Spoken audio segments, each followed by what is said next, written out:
принциптерине жакынчылык Найра ауданы жайкы командасында. Мен 4 сүрөттү тандадым. Себеби канча каралашыбыз болсо да, канча кыйын жұмысымыз кыйын да кызык биздин. Сонун арасында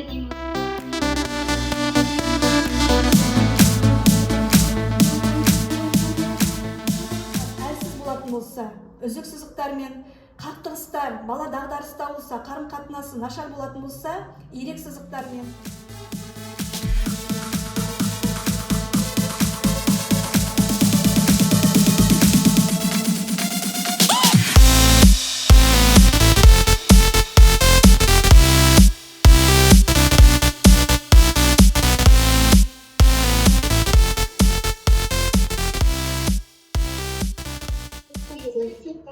шешіп алгоритм. Мысалы, бірінші оны байлап, екінші мындай жасаймыз деген сияқты.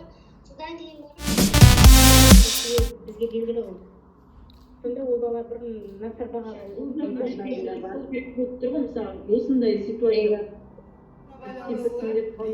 өзін бағалау және отбасы санкциометриясында бұл жерде тыс қалдырмау керек, яғни отбасындағы қарым-қатынас